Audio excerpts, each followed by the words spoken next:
आषाढ महिना सुरू झाला की महाराष्ट्राच्या प्रत्येक घराघरामधून सुगंधी असा एका पदार्थाचा वास दरवळत असतो. तो पदार्थ म्हणजेच कापण्या. ही कापण्या खायला खरंच खूप छान लागतात, तेही आषाढ महिन्यामध्ये. जर तुम्हाला खुसखुशीत बिस्किटासारख्या कापण्या बनवायच्या असतील तर पीठ कसं भिजवायचं मी तुम्हाला सांगते. चला रेसिपीला सुरू करूया. पसरट असं एक ताट घ्यायचं. मेजरमेंटसाठी एक वाटी घ्यायची. वाटी किंवा कप फिक्स ठेवा, म्हणजे मेजरमेंट चुकणार नाही.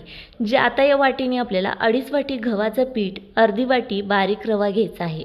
बरोबरच आपल्याला याच्यामध्ये सुंठ आणि विलायचीची पावडर मिक्सरला फिरवून घ्यायची. तीही 1 चमचा वापरायची आहे.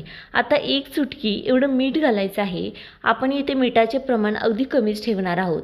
व्यवस्थित मिक्स करून घ्यायचं. मध्यभागी खड्डा करायचा आणि ताट साईडला ठेवून द्यायचं. ज्या वाटीने आपण पीठ घेतलं त्याच वाटीने बारीक चिरलेला गूळ आपल्याला मिक्सरच्या भांड्यात घालून घ्यायचा आहे. 1 वाटी. पाऊण वाटी आपल्याला दूध घालायचं आहे. 1 चमचा तूप घालायचं आहे. तुपामुळं पीठ व्यवस्थित भिजलं जातं. मिक्सरला चांगलं फिरवून घ्यायचं. आता आपल्याला याच्यावर एक गाळणी घालायची आहे आणि गाळणीमधून गाळून घ्यायचं आहे, म्हणजे गुळामध्ये जर कचरा असेल तर तो वरती राहील. आता आपल्याला व्यवस्थित भिजवून घ्यायचं आहे पीठ. आता इथे पीठ भिजवताना जर तुम्ही ही मेजरमेंट फिक्स ठेवलेलं असेल तर तुमचे प्रमाणामध्ये परफेक्ट असं पीठ भिजवून तयार होईल. पण जर तुम्हाला दाटसर किंवा घट्ट असं पीठ वाटत असेल तर 2 ते 3 4 चमचे तुम्ही इथे दूध किंवा पाण्याचा वापर करू शकता. तुम्ही इथे दूध करत असाल तर नॉर्मल टेम्परेचरच्याच दुधाचा वापर करा. छान असं घट्टसर गोळा म्हणून तयार होतो, अगदी आपल्याला हवा असा. शक्य तितकं कापण्यांचा गोळा हा घट्टच असतो. आता काय करायचं, झाकण ठेवून आपल्याला रवा फुलेपर्यंत 15 ते 20 मिनटं भिजाय ठेवायचं आहे. आता 15 ते 20 मिनटं होत आले आहेत. कढईमध्ये तेल गरम करायला ठेवूया. पीठसुद्धा छान असं भिजलेलं आहे. व्यवस्थित एकदा एकजीव करून घ्यायचं, म्हणजेच मळून घ्यायचं. आता तुम्ही पाहू शकता तोडल्यानंतर एकदम दाटपणा त्याच्यात आलेला आहे, म्हणजे घट्टसर झालेला आहे. त्यातला एक गोळा घ्यायचा आणि त्याची पारी आपल्याला चांगली लाटून घ्यायची आहे. आता पारी कशी लाटायची, जसं आपण शंकरपाळी बनवण्यासाठी पारी लाटतो ना, अगदी तशीच लाटून घ्यायची. फक्त तुम्ही इथे पळपट आहे ना, त्याला तेल लावून घ्या किंवा तूप लावून घ्या, म्हणजे ती आपल्याला लाटायला व्यवस्थित जमेल आणि चिटकणार नाही. व्यवस्थित छान अशी लाटून घ्यायची.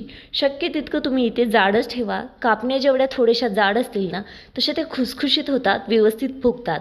आणि जर पातळ लाटल्या ना ते वातळ होतात आणि खायला सुद्धा छान वाटत नाहीत. आता इथे आपल्याला याच्यावरून खसखस पेरून घ्यायची आहे.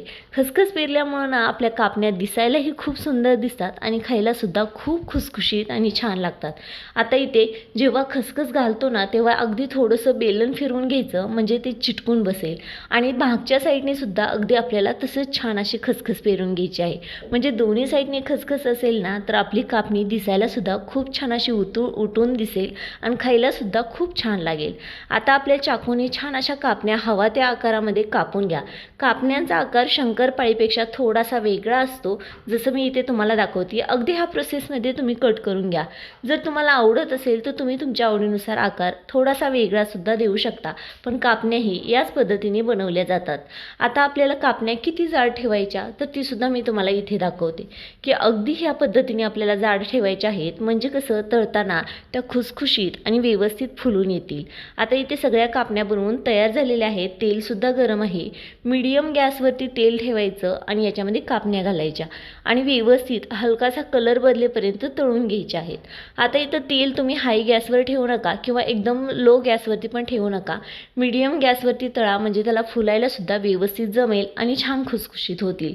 कलर पाहू शकताय. असा कलर झाला की आपल्या कापण्या परफेक्ट झाल्या समजून काढून घ्यायचा आणि दुसरा घाणासुद्धा सोडून घ्यायचा. आता दुसरा घाणासुद्धा अगदी त्याच पद्धतीने एकसारखा हलवत छान असा तळून घ्यायचा आहे, हलकासा ब्राऊन कलर येईपर्यंत.